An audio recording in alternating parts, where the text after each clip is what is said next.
मित्रों नमस्कार। हम चरक संहिता का चिकित्सा स्थान पढ़ रहे हैं। इस स्थान से हम लोगों ने रसायन वाजीकरण, ज्वर, रक्तपित्त, कुष्ठ, राजक्षमा, गुल्म इन सब चीज़ों को पढ़ चुके हैं और ये 9वां अध्याय है मित्रों। इससे पहले हमने इन सभी अध्यायों का एक्सप्लेनेशन किया है, बहुत अच्छी तरह से एक्सप्लेनेशन किया है। और ये बीएमएस के स्टूडेंट हों, चाहे एआई पीजीटी की तैयारी करने वाले हों, उन सभी लोगों को यह बराबर लाभ पहुंचाने वाली है। तो चलिए मित्रों शुरू करते हैं। तो उन्माद चिकित्सकम व्याख्या श्यामा, उन्माद चिकित्सा की यहाँ व्याख्या की जा रही है। सबसे पहले तो देखिए ये एक श्लोक आया हुआ है, बुद्ध स्मृति ज्ञान तपोह निवासा पुनर्वसु प्राणवृत्तिया शरणव्य। तो ये जो है पुनर्वसु आत्रेय के लिए आया है, उन्हीं को ये सारी उपमा दी गई है। बुद्ध स्मृति ज्ञान, तपस्या के निवास स्थान तथा प्राणियों को शरण देने वाले भगवान पुनर्वसु के बारे में कह रहे हैं। कौन कह रहे हैं? अग्निवेश कह रहे हैं। अब आ जाइए उन्माद रोग का कारण जो है। तो उन्माद रोग का कारण जनरली सब हम लोग जानते ही हैं। विरुद्ध दुष्ट असुचि भोजनानि प्रदर्पण देव गुरु आदि। कहने का मतलब यह है कि जो विरुद्ध आहार है, अब अशुचि भोजन है, कहने का मतलब जो शुद्धता से न बनाया जाए, अशुद्धि मन से भी बनाया जाए, वह भी अशुचि भोजन होता है। देव गुरुओं और जो हमारे प्रबुद्ध जन हैं उनका अनादर करने से ये उन्माद रोग उत्पन्न होता है। अब देखिए यहाँ पे एक इम्पॉर्टेंट कोटेशन है, विस्मास्त्र चेष्टा, विस्मास्त्र चेष्टा। जबकि देखिए इसके बाद में जब हम अपस्मार पढ़ेंगे तो उसमें क्या आएगा? उसमें आएगा बीभत्स चेष्टा, बीभत्स चेष्टा। तो इस तरह से दोनों को डिफ्रेंशिएट करना है। कभी कभी यही इतना छोटा सा कोटेशन देते हैं और विस्मास्त्र चेष्टा पूछते हैं कि कहाँ पे आया है, तो कन्फ्यूजन में हम कभी अपस्मार भी लगा देते हैं। लेकिन मित्रों ध्यान देना, ये उन्माद में आया है और अपस्मार में जो आया है वो बीभत्स चेष्टा है, क्योंकि उसमें जो है रोगी बेहोश हो जाता है और उसके मुंह, दांत और आंखें जो है विपरीत दिशा में। कभी आप लोगों ने जब एपिलेप्सी का अटैक पड़ता है उस पेशेंट को देखा होगा, तो आप खुद ही देखेंगे कि कितना बेभत्स लगता है। अब उन्माद की संप्राप्ति देख लेते हैं। यह भी इम्पॉर्टेंट श्लोक है मित्रों। कभी कभी परीक्षाओं में कोटेशन देके पूछा जाता है कि किसके लिए आया हुआ है। तो देखिए यहाँ पे लिखा हुआ है, तैर अल्प सत्वस्य मलः प्रदुष्टा बुद्धि निवासम हृदय प्रदूष्य मनोवाहनी पुरमोहयन्ते आशु नरस्य चेता। तो इसका मतलब क्या हो गया कि अन्य अन्य कारणों से जिन व्यक्तियों का मल दुर्बल हो जाता है, उन व्यक्तियों के शरीर में उपयुक्त कारणों से दूषित वात आदि दोष बुद्धि के निवास स्थान हृदय को दूषित कर मनोमय स्रोतों से आश्रित होकर मनुष्य के मन को मोहित कर देते हैं। तो इसका साधारण भाषा में ऐसे समझिए, जैसे हमारा जो सत्व होता है, या कह सकते हैं आप हमारा जो मन है वो दुर्बल हो जाता है, और जैसे पानी में, तालाब में कोई भी चीज़ तैरती रहती है, वैसे ही जो है हमारा मन इधर उधर तैरता रहता है और अनेक कारणों से जो दूषित वातादि दोष हैं वो बुद्धि के निवास स्थान हृदय को प्रदूषित कर देते हैं, और उससे क्या होता है कि मनोवाही स्रोतों में वो आश्रित हो जाते हैं और मनुष्य को मोहित कर देते हैं। इस तरह से जो है उन्माद की उत्पत्ति होती है। अब देखिए मित्रों यहाँ पे उन्माद का सामान्य लक्षण आया है, उसको हम देख लेते हैं। दिभिब्रमा सत्व परिपलश पर्याकुला दृष्टि धीरता चा और हृदयम चा शून्यम। तो ये इम्पोर्टेंट कोटेशन है। तो उन्माद का सामान्य लक्षण क्या है? दिभिब्रमा मतलब क्या हुआ कि हमारा जो बुद्धि है वो भ्रमित हो जाता है, क्या करना है क्या नहीं करना है ये उचित रूप से निर्णय आदमी नहीं ले पाता है। सत्व परिप्लुश मतलब क्या हुआ कि जो हमारा सत्व है वो तैरता रहता है। पर्याकुला दृष्टि धीरता मतलब दृष्टि में स्थिरता नहीं रहती है, कभी इधर देखता है कभी उधर देखता है, यानी कि चंचल हो जाता है वो। और जो अपक्वाक्तम हृदयम, तो ये क्या है कि बिना जो है जरूरत के वो कुछ बोलता रहता है। हृदय का शून्य हो जाना, तो जो यहाँ पे आया है हृदय च शून्य, तो हृदय का शून्य हो जाना यह उन्माद का सामान्य लक्षण है। जबकि शीर्षा शून्य अगर आता है तो सिर का शून्य हो जाना यह उन्माद का पूर्व रूप है। तो इस तरह से मित्रों हमको पहले जो है शीर्षा शून्य होगा, सिर में शून्यता आएगी, वो उन्माद का पूर्व रूप रहेगा, और हृदय जब शून्य होगा तो उसको कहेंगे यह उन्माद का सामान्य लक्षण है। उन्माद में चित्त की शांति के बारे में बताया गया है। स मूढ़ चेता न सुखम न दुखम। तो इसमें ये बताया गया है मित्रों कि जब स्मरण शक्ति बुद्धि और संज्ञा नष्ट हो जाता है तो ऐसा पुरुष शांत नहीं रह पाता, उसको चित्त की शांति कहाँ मिलेगी, मतलब वो अशांत रहता है। अब उन्माद के भेद बताए गए हैं। तो उन्माद के जो 5 भेद होते हैं उसके जो हेतु हैं वो आगंतुज हैं और निज भेद हैं। निज भेद को आप जानते ही हैं कि ये निज होते हैं, जैसे वातज पित्तज कफज सन्निपातज, और जो आगंतुज होते हैं वो बाह्य सोर्स से आते हैं, वो एक्सटर्नल सोर्स से आते हैं। तो वही चीज़ यहाँ बताया गया है। इन 2 हेतुओं से होने वाले उन्माद के 5 भेद होते हैं। उन 5 भेदों के हेतु लक्षण और चिकित्सा के अलग अलग बता रहा हूँ। तो ये हो गए 5 प्रकार के वातज पित्तज कफज सन्निपातज और आगंतुज। वातज उन्माद का हेतु और संप्राप्ति। तो वातज उन्माद का हेतु और संप्राप्ति वही चीज़ें हैं जो वात के गुण होते हैं, और उन चीज़ों का हम जब ज़्यादा इस्तेमाल करते हैं तो वातज उन्माद होता है। जैसे रुच, अल्प और अत्यधिक शीतल, जैसे बासी भोजन, विरेक, इसमें कोई खास इम्पोर्टेंट नहीं है, और हृदय को प्रदूषित कर देता है, अब बुद्धि स्मृति का नाश होता है, वही सब चीज़ें हैं, कोई खास इसमें इम्पोर्टेंट नहीं। वातज उन्माद का लक्षण ये इम्पोर्टेंट है थोड़ा, इसको कभी कभी पूछा जाता है। आस्थान हास्य, स्मृत नृत्य गीत बाग। देखिए पारुष्य कारस्यम जीड़ जीड़े बलम चा अनिलस रूपम। अस्थान हास्य, अस्थान हास्य का मतलब ये हो गया कि जहाँ पे नहीं हंसना चाहिए, जैसे शमशान भूमि है, कोई मर गया, वहाँ पर भी वह हंसता है, नाचता है, गाता है, और विभिन्न प्रकार के विक्षेपण क्रिया करता है। पारुष्य कार्य अरुण वार्ता सचिड़े बलम चानलिस रुजम। तो जो वातिक व्यक्ति होते हैं जिसमें वात बहुत ज़्यादा बढ़ जाता है, वही सिम्टम इसमें आते हैं। और इसमें एक इम्पॉर्टेंट चीज़ें हैं, ये बताया गया है यहाँ पे, जीड़े बलम चा अनिलस रूपम। तो इसका मतलब क्या हुआ कि भोजन करने पे लक्षण शांत या कम होते हैं, क्योंकि वात के बढ़ने से जो है वातिक उन्माद बढ़ता है, और जब हम भोजन करते हैं या मधुर रस का प्रयोग करते हैं तो उससे जो है वात कम हो जाता है, और जिससे वातिक उन्माद भी कम हो जाता है, वही चीज़ बताया गया है। अब पित्तज उन्माद का कारण और संप्राप्ति लगभग वही चीज़ें हैं, कोई इसमें बहुत इम्पोर्टेंट नहीं है। अजीर्ण है, कटु अम्ल है, विदाही उष्ण भोजन है, इन सब चीज़ों का जब हम यूज करते हैं तो उससे जो है वातादि दोष कुपित होके जो मनोवाही स्रोत हैं उसको प्रदूषित कर देते हैं, और जिससे उन्माद उत्पन्न होता है। पित्तज उन्माद के लक्षण आया हुआ है यहाँ पे। तो अमरस है, असहनशीलता है, शर्म है, नेत्रों में लालिमा है,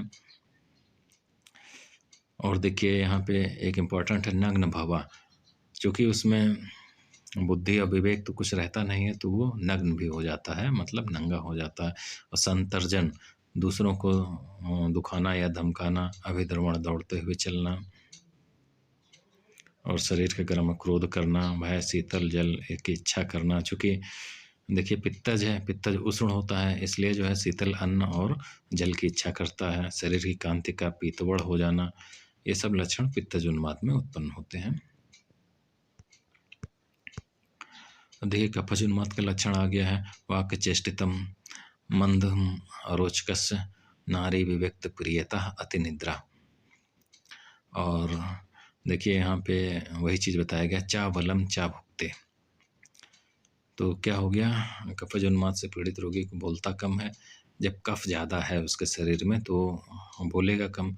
वात प्रवृत्ति के लोग ज़्यादा बोलते हैं और इधर उधर ज़्यादा घूमते हैं, जबकि जो कफ प्रवृत्ति का आदमी होता है वो स्थिर होता है और कम बोलता है। उसी तरीके से चेष्टाएं, घूमना फिरना भी कम करता है, भोजन में उसे अरुचि होती है, क्योंकि जब कफ ज़्यादा हो जाता है तो मंदाग्नि होगी और उससे अरुचि होना ही है।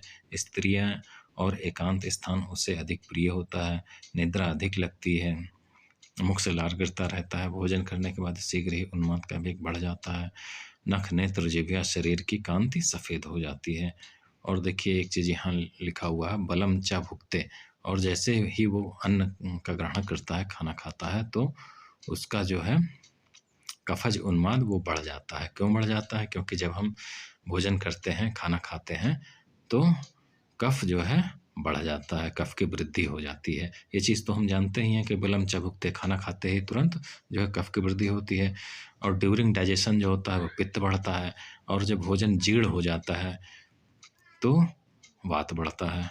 तो वही चीज़ इसमें बताई गई है, उसी वही कारण दिया गया है। अब सन्निपातज उन्माद पे आते हैं। सन्निपात प्रभो अतिघोरा, अतिघोरा, देखिए अतिघोरा कहीं भी लिखा रहेगा तो उसको ध्यान देना है कि ये सन्निपातज उन्माद के लिए आया हुआ है। और सर्वाणी रूपाणी जो कि सन्निपातज में तो आप जानते ही हैं तीनों दोष होते हैं, तो उसमें मिक्स रूप होते हैं, सभी के होते हैं, वात कफ पित्त तीनों के होते हैं। तो यह सन्निपातज उन्माद वात पित्त और कफ के अलग अलग बताए हुए सभी कारणों से उत्पन्न होता है। इस प्रकार के उन्माद की चिकित्सा विरुद्ध होती है, अर्थात एक दोष की चिकित्सा करने पर दूसरे दोष कुपित हो जाते हैं, अतः वह असाध्य होता है, इसलिए विवर्ज्य होता है, अर्थात इसकी चिकित्सा नहीं करनी चाहिए। अब आ जाइए आगंतुज उन्माद पे। आगंतुज उन्माद देवता, ऋषि, गंधर्व, पिशाच, राक्षस और भूत ग्रहों का अपमान करने से, अनुचित रूप से नियम, व्रत, पूजा पाठ आदि करने से, या कहने का मतलब ये है कि वात पित्त कफ से परे होकर ये एक्सटर्नल सोर्स से या बाहरी कारणों से ये आगंतुज उन्माद होता है। अब देखिए यहाँ पे इम्पोर्टेंट है, अनुचित कर्म आगंतुज उन्माद के कारण होते हैं। जो अनुचित कर्म होते हैं, जैसे झूठ बोलना, पाप करना, दूसरों को सताना, ये सब अनुचित कर्म है, इसकी वजह से जो होता है वो आगंतुज उन्माद होता है। अब आ जाते हैं हम भूतोन्माद का लक्षण।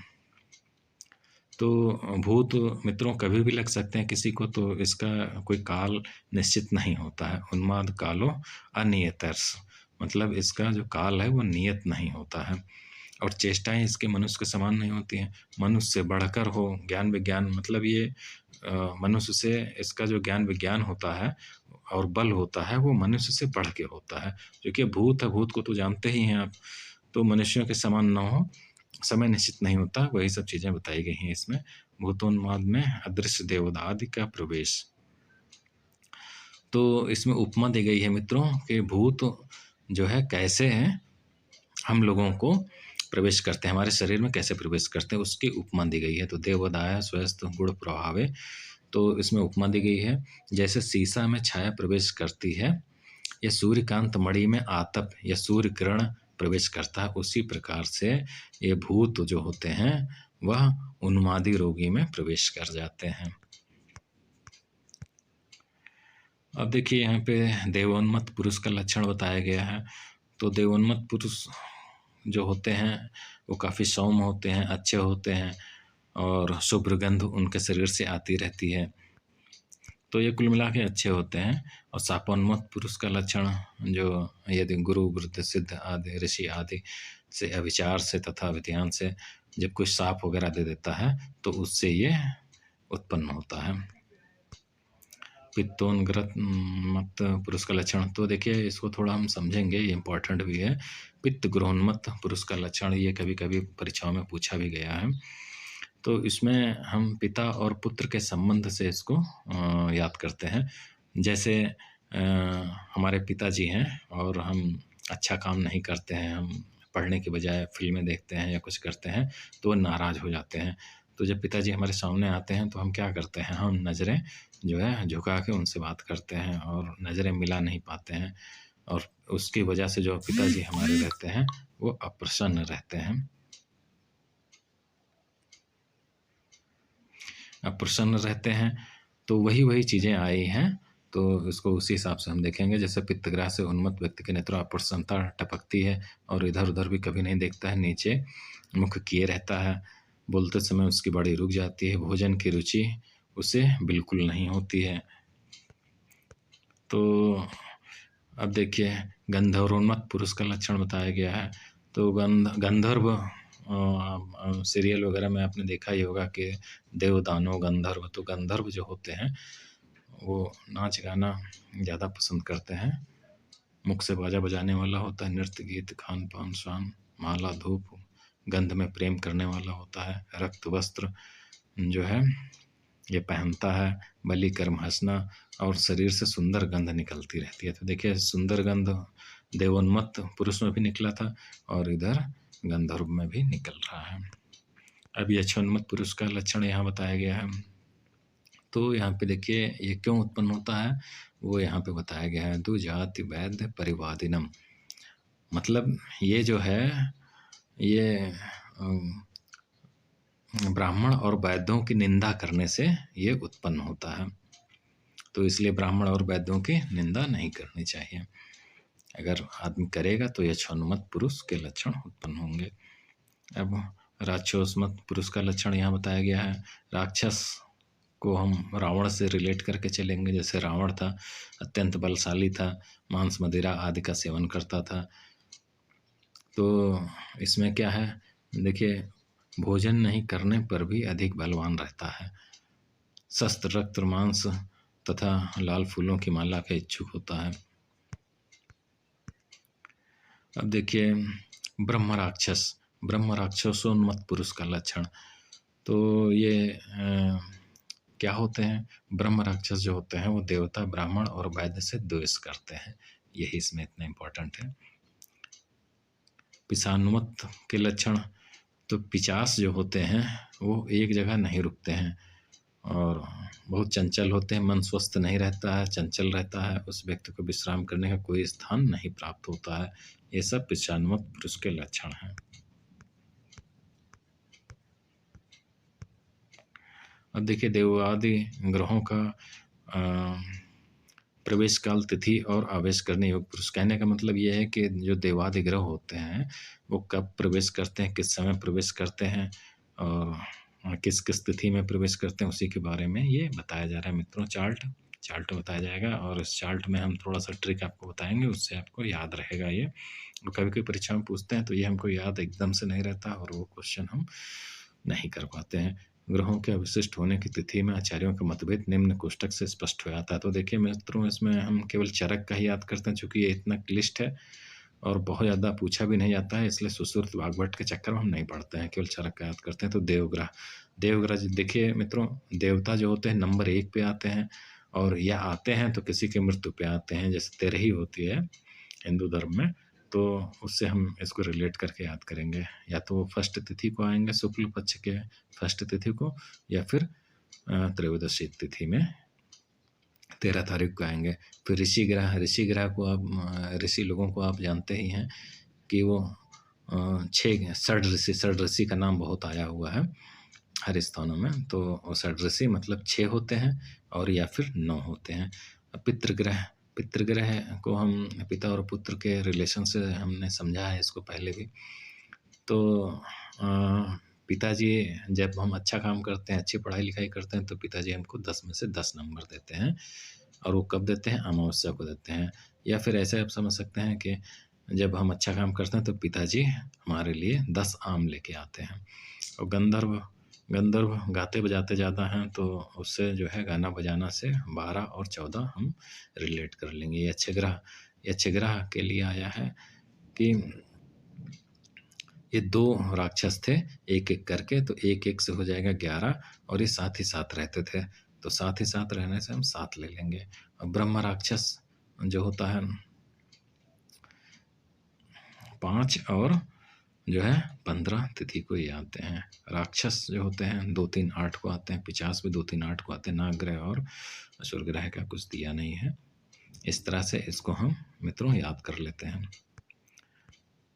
अब भूतोन्माद की असाध्यता बताई गई है यहाँ। तो भूतोन्माद से पीड़ित जो रोगी हाथों को ऊपर उठाकर क्रोधित होकर तथा ज्ञान शून्य होकर उन हाथों को दूसरे व्यक्तियों के ऊपर या अपने ऊपर गिराता है, मारता है, वह रोगी असाध्य होता है। तो ये भूतोन्माद की असाध्यता है। इस तरह से अगर कोई भूतोन्माद से पीड़ित रोगी करता है तो वो असाध्य होता है। जिसकी जिह्वा कट गई हो, मर्म स्थान हृदय में छेदन हो गया हो, हिंसा मारने करने के लिए देवदादि ग्रह उन्मत्त किए हों, क्योंकि वह असाध्य होता है। अब हम आगे बढ़ते हैं मित्रों और अब चिकित्सा पे आ जाते हैं, क्योंकि इसका उन्माद में चिकित्सा काफ़ी इम्पोर्टेंट है। चिकित्सा का हम प्रारंभ करते हैं। तो उन्मादे वा तेजे पूर्वम स्नेहपानम विशेष। उन्माद चिकित्सा का विशेष ज्ञान रखने वाले चिकित्सक वातज उन्माद में सर्वप्रथम स्नेहपान कराते हैं। क्योंकि देखिए वातज उन्माद वात रोग वात के बढ़ने से होता है, और अगर हम स्नेहपान कराएंगे तो वात का शमन होगा। किंतु यदि कफ और पित्त से वायु का मार्ग रुका हुआ हो तो स्नेह के साथ मृदुशोधन अर्थात वमन या विरेचन का प्रयोग करना चाहिए।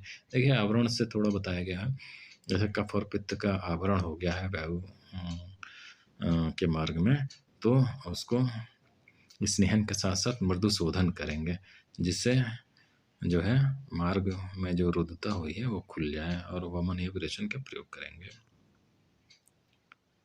तो कहने का मतलब ये स्नेहन के साथ साथ मृदुशोधन का प्रयोग करते हैं यहाँ। अब उन्माद में पंचकर्म आ गया। कफज पित्तज उन्माद में स्नेहन और शोधन करने के बाद वमन और विरेचन सर्वप्रथम कराना चाहिए। वही चीज़ है, वमन जो है कफ के लिए अच्छा होता है, और पित्त विरेचन विरेचन कर्म जो होता है पित्त के लिए श्रेष्ठ होता है। जब शरीर शुद्ध हो जाए तो संसर्जन कर्म का प्रयोग करना चाहिए। पंचकर्म के बाद औषधि वमन विरेचन द्वारा शरीर के शुद्ध हो जाने पर तथा संसर्जन कम से अग्नि और शरीर के बलवृद्धि हो जाने पर निरूह बस्ती, अनुवासन बस्ती, शिरो विरेचन दोषानुसार द्वारा अधिक मात्रा में बार बार करना चाहिए। देखिए निरूहम स्नेह बस्ती च शीर्षस् विरेचनम तथा कुरियाद दोषम तेसाम। तो ये चीज़ें थोड़ी इम्पोर्टेंट हैं, इसमें जो है ध्यान रखिएगा इसका। अब यहाँ पे देखिए उन्माद में पंचकर्म से लाभ बताया गया है कि उन्माद में पंचकर्म से क्या क्या लाभ होते हैं। तो हृदय इंद्रिय शिरा कोष्ठे संशुद्धे वमनादिपि। तो इससे फायदा क्या होता है हमको? पंचकर्म के विधि पूर्वक सेवन से हृदय इंद्रिय सिर और कोष्ठ के शुद्ध हो जाने पर मन में प्रसन्नता आ जाती है, इससे स्मरण शक्ति और ज्ञान की प्राप्ति होती है और उन्माद रोग नष्ट हो जाता है। क्योंकि पंचकर्म से शरीर में लघुता आती है और जो वातादि दोष हैं उनका निष्कासन हो जाता है, तो जो अग्नियां हैं वो सम्यक हो जाती हैं। अब देखिए उन्माद में अंजन आया हुआ है, तो किस तरह का अंजन प्रयोग किया जाता है? तो हम कहेंगे तीक्ष्ण अंजन प्रयोग किया जाता है। तो तीक्ष्ण नस्य प्रयोग किया जाता है, तीक्ष्ण ताड़न प्रयोग किया जाता है और तीक्ष्ण अंजन का प्रयोग करते हैं। और तीक्ष्ण वमन विरेचन का इसमें प्रयोग नहीं किया जा रहा है। देखिए तीक्ष्ण वमन विरेचन का प्रयोग अपस्मार में होता है।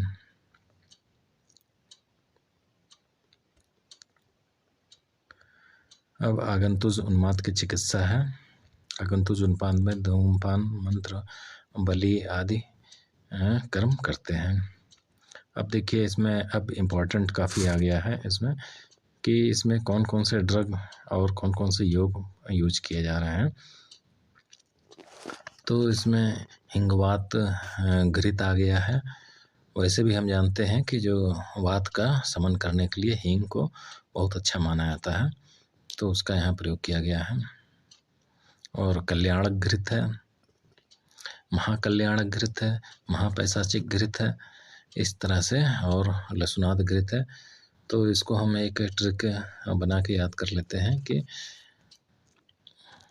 बाजार से हींग लेके आओ तो तुम्हारा कल्याण हो जाएगा। तो इससे क्या हो जाएगा? हिंगवात घृत हो जाएगा, कल्याणक घृत हो जाएगा, महाकल्याणक घृत हो जाएगा और महापैशाचिक घृत हो जाएगा। तो कल्याणक घृत में देखिए श्रेष्ठम पुंसवने सुचा कहा गया है, तो पुंसवन के लिए यह बहुत श्रेष्ठ होता है। तो देखिए यहाँ पे बताया भी गया है पुंसवन क्रिया में भी यह श्रेष्ठ माना गया है। महाकल्याण घृत में देखिए ब्रह्मगणीय विशेषण सन्निपात हरम परम, तो ये ब्रह्मगणीय होता है और सन्निपात जन अन्य मानसिक विकार को दूर करने के लिए विशेष रूप से उपयोग में लाया जाता है। लिखा भी हुआ है सन्निपात जन उन्माद रोग को या सन्निपात जन अन्य मानसिक विकार को दूर करता है और विशेष रूप से ब्रह्मगणीय होता है। अब देखिए महापैशाचिक घृत आ गया है, तो इसमें ये कोटेशन काफ़ी इम्पोर्टेंट है। ये श्लोक पूछा जाता है कि ये किसके लिए आया हुआ है, कहाँ का रेफरेंस है। तो बुद्ध स्मृति करम चैव बाला नाम च अंगवर्धनम। तो देखिए इसी तरह का एक श्लोक आया है च्यवनप्राश में, जब हम लोगों रसायन पढ़े हैं उसमें आया था, च्यवनप्राश के बारे में बताया गया था। तो उसमें क्या था? छीड़ छता नाम वृद्धा नाम बाला नाम च अंगवर्धनम। तो इसको दोनों को डिफ्रेंशिएट हम कैसे करेंगे? इसमें ऐसे करेंगे कि च्यवनप्राश जो है वृद्ध लोगों को एकदम युवा बना देता है, तो उसमें वृद्धा नाम आया हुआ है और छेड़छता नाम आया है, उससे हम इसको डिफ्रेंशिएट कर लेंगे। तो महापैशाचिक घृत क्या करता है? वृद्ध स्मृति को जो है और जो बच्चे होते हैं या युवा होते हैं उनके अंग के वर्धन में ये प्रयोग किया जाता है। अब देखिए लहसुनाद घृत आ गया है। लहसुनाद घृत को याद करने का तरीका ये है कि कोई पागल है उससे कह दो कि 100 लहसुन छीलो तुम, और वो लहसुन छीलता रहेगा। तो इससे हमको हमेशा ध्यान रहेगा कि लहसुनाद घृत जो है पागलों के लिए आया है, उन्माद रोग में आया है। इसमें 100 लहसुन या 100 लहसुन पल चक्रपाण के अनुसार प्रयोग करते हैं, और 100 नग गंगाधर जी ने बताया है 100 नग, और चक्रपाण जी या चरक ने बताया है 100 लहसुन, 100 लहसुन पल बताया है उन्होंने। द्वितीय लहसुनाद घृत भी आया हुआ है। और अब देखिए सबसे इम्पोर्टेंट पार्ट आ गया। ऐसे क्वेश्चन काफ़ी पुटअप किए जाते हैं AIPGT वगैरह में। उन्माद में पुराने घृत का प्रयोग। विशेषतः पुराणम चा घृतम तम पायधिक्स, और देखिए दाहनासनम है, कटुतिक्तकम है। तो इसमें जो जो इम्पोर्टेंट चीज़ है, देखिए इसमें ये पूछा जाता है कि कौन सा रस इसमें होता है पुराण घृत में, तो हम बताएंगे कटु और तिक्त होता है, और यह पवित्र होता है। अब देखिए प्रापुराण घृत कौन सा होता है, उसके बारे में यहाँ बताया गया है। 10 वर्ष तक रखने पर घृत में उग्र गंध आ जाती है, तब उसे पुराण घृत कहते हैं। 10 वर्ष के बाद रखने पर घृत लाछा रस का समान हो जाता तथा अत्यंत शीतल हो जाता है, तब उसे प्रापुराण घृत कहा जाता है। यह दोनों घृत मेधा शक्ति को बढ़ाते हैं, विरेचन कराने में उत्तम होते हैं और सभी ग्रहों को दूर करते हैं। 100 वर्ष तक रखे गए घृत के सेवन से कोई भी मानसिक रोग असाध्य नहीं होता है। तो देखिए चरक ने यहाँ पे 100 वर्ष के घृत के लिए कोई टर्म नहीं दिया है, कुछ नहीं बताया, उन्होंने केवल ये बताया है कि ये काफ़ी उपयोगी होता है। अब देखिए क्या लिखा हुआ है इसमें, 100 वर्ष का घृत देखने से, छूने से, नस देने से सभी ग्रहों को दूर करता है। तो यहाँ पे 3 प्रकार के घृतों का डिटेल दिया है चरक जी ने। एक तो पुराण घृत दिया है, दूसरा प्रपुराण घृत दिया है, और तीसरा 100 वर्ष का घृत दिया है, लेकिन कोई टर्म नहीं दिया है उसका। इस तरह से हम इसको याद कर लेते हैं। और अब देखिए यहाँ सिद्धार्थक अगध आया है, और सिद्धार्थक स्नान जो है कुष्ठ में हम लोगों ने पढ़ा है, तो उसमें कई चीज़ों वन विरेचन और कई चीज़ों का इस्तेमाल किया जाता है। और सिद्धार्थकादि अगध को ऐसे हम याद करेंगे कि अगध मतलब विष होता है, और विष का जो इस्तेमाल करेगा या जहर का जो इस्तेमाल करेगा उसको उन्माद होगा, तो ऐसे हम याद करेंगे कि ये उन्माद में आया सिद्धार्थकादि अगध। और इसमें पीली सरसों मिली होती है, जबकि सिद्धार्थक स्नान में पीली सरसों नहीं होती, सरसों नहीं होता है उसमें, जबकि सरसों का पर्याय होता है सिद्धार्थक। और सिद्धार्थक घृत भी आया हुआ है इसमें। मित्रों हम आ जाते हैं वात कफजन्य उन्माद में कर्तव्य। वात कफजन्य उन्माद अगर हमको है तो हमको क्या काम करने चाहिए, उसी के बारे में बताया गया है। तो ये सेक है, अंजन है, प्रदमन है, नश है, धूम, चा कार्येत। तो इसमें यही सब प्रक्रिया जो है अपनाई जाती है। परिषेक है, स्नान है, अंजन है, प्रशमन है, नस, धूम का प्रयोग करना चाहिए। क्योंकि जो नस वगैरह है ये हमारे अंदर जो उत्क्लेशित कफ है जो एक जगह जमा हो जाते हैं हमारे मनोवाही स्रोत में या हृदय में, तो उनका लेखन करता है, उनको निकालने का काम करता है, या साधारण भाषा में कह सकते हैं उनको ढीला करता है। और पित्तज उन्माद में कर्तव्य यहाँ बताए गए हैं। शीतानानि च अन्नपानानि, मतलब शीतल अन्नपान हमको करना चाहिए, क्योंकि उष्मा का विशेष गुण होता है उष्णता होती है, और उससे जो है हमारे शरीर में कर्कशता आती है, उसको समाप्त करने के लिए कहा गया है। तो इसमें देखिए तिक्तक घृत है, जीवनीय घृत है आदि का यहाँ प्रयोग बताया गया है। उसके साथ में देखिए शीतल, मधुर और मृदु अन्नपान का सेवन करना प्रशस्त बताया गया है, क्योंकि ये सब चीज़ें जो है पित्त का समन करेंगे। उसके बाद मित्रों आ जाते हैं उन्माद में शिरा मोक्षण। ये देखिए ये एग्जामिनेशन में पूछा जाता है, अक्सर इस पे क्वेश्चन आता है। ये पूछा जाता है कि उन्माद में शिरामोक्षण किस जगह किया जाता है, तो हम बताएंगे इसमें शंख प्रदेश और केशांत प्रदेश को संधि स्थित शिरा का भेद करना चाहिए। मतलब शंख प्रदेश और केशांत के बीच की संधि में जो शिरा स्थित होती है उसी में हम वेधन कर्म करेंगे। और ये कहाँ कहाँ किन किन बीमारियों में दिया जाता है मित्रों, ये देखिए काफ़ी इंपॉर्टेंट कोटेशन है। उन्मादे विस्मय चयो ज्वरे अपस्मारा एवचा। कहने का मतलब है 3 बीमारियों में इसमें दिया जाता है। एक तो उन्माद है, दूसरा आपका विषम ज्वर हो गया, और तीसरा जो है अपस्मार है। तो इन 3 डिजीज में जो है शिरामुच्छड़ किया जाता है और उसका साइट भी दिया हुआ है। अब उन्माद में घृत तथा मांस का प्रयोग बताया गया है। उन्माद में आश्वासन चिकित्सा ये होती है, किसी को ढाढ़स बंधाना हो गया कि भाई हाँ चलो ठीक है सब सही हो जाएगा। आप जानते ही हैं प्रैक्टिकल लाइफ में भी लोग आश्वासन ही देते हैं और तो कुछ करते हैं नहीं। तो जो है अब हम आ जाते हैं उन्माद में परस्पर प्रतिद्वंद चिकित्सा। तो प्रतिद्वंद चिकित्सा क्या होती है मित्रों, मतलब जिस वजह से वो चीज़ें हो रही हैं उसी को और बढ़ा के देना। जैसे काम, शोक, भय, क्रोध, हर्ष, ईर्ष्या और लोभ के अत्यंत वशीभूत हो जाने से उन्माद रोग हो गया हो, तो परस्पर विरोधी इन्हीं को उत्पन्न कराकर उन्माद को शांत करना चाहिए। तो कहने का मतलब अगर कोई उन्मादी रोगी क्रोधित है तो उसको और क्रोध दिलाना चाहिए, भय या त्रास दिखाना चाहिए उसको। तो इन सब चीज़ों का यहाँ पे बताया गया है। तो यहाँ पे मित्रों प्रतिद्वंद चिकित्सा है।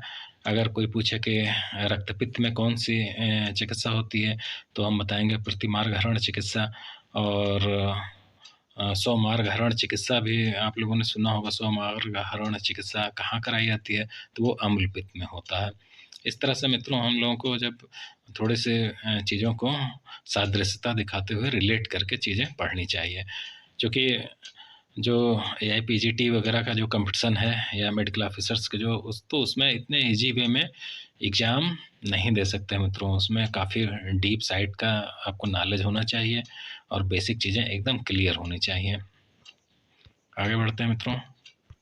अब देखिए भूतोन्माद में ताड़ादि का वर्जन बताया गया है। जो ताड़न कर्म किया जाता है वो बताया गया है कि किस में हमको नहीं करना है। तो देव ऋषि हैं, पितृ हैं, गंधर्व हैं, ग्रह हैं जो होते हैं उनका हमको ताड़न नहीं करना है। और अब देखिए मित्रों उन्माद में रुद्र की पूजा आई हुई है। कभी कभी पूछा जाता है एग्जामिनेशन में कि रुद्र की पूजा किस रोग में करते हैं, और कई ऑप्शंस दिए होते हैं, तो हमको कन्फ्यूजन क्रिएट होता है कि कहाँ पे किया जाए कहाँ पे नहीं, तो वो उन्माद में ही है। अब देखिए यहाँ पे मित्रों बताया गया है उन्माद और अपस्मार में चिकित्सा साम्य। मतलब चूँकि दोनों में जो प्रदूषित हो रहे हैं, दूषित हो रहे हैं, वो एक ही हैं, मनोविघातादि और दूषित हृदय। जो मनोवाही स्रोत हैं हमारे और जो हृदय हैं वही तो दूषित हो रही हैं वातादि कारणों से। तो इसीलिए इनकी जो चिकित्सा भी है लगभग समान बताई गई है, वही यहाँ कहा गया है। तो अब यहाँ पे लास्ट में आ जाते हैं मित्रों उन्माद रोग से मुक्त पुरुष का लक्षण। तो देखिए जो उन्मादी पुरुष होता है उसमें क्या होती हैं, इंद्रियां जो है अपने विषय को ग्रहण नहीं कर पाती हैं। जैसे आँखों से देखने का काम होता है तो आँखों से ढंग से देख नहीं पाता है, सुनने का काम होता है तो ज़्यादा सुनने लगता है, स्वाद नहीं ले पाते। जो इंद्रियां के विषय होती हैं उसमें जो है विषमता हो जाती है। बुद्धि, आत्मा और मन की प्रसन्नता, मतलब बुद्धि और आत्मा जो विकल हो जाती हैं वो प्रसन्न हो जाती हैं। फिर धातुओं वातादि दोष का अपनी प्राकृतिक अवस्था में आ जाना। और इसके साथ ही साथ मित्रों जो अग्नियाँ होती हैं हमारी, धातु अग्नियाँ हैं, जठराग्नि है, वो सब जो है सम अवस्था को प्राप्त कर लेती हैं। तो इस तरह से मित्रों हम उन्माद रोग को भी पढ़ लिए हैं पूरी तरह से, और इसमें जो इम्पोर्टेंट पॉइंट हैं वो कलेक्ट करके आपको बताया गया है मित्रों। तो ठीक है मित्रों, आप वीडियो देखते रहिए। धन्यवाद।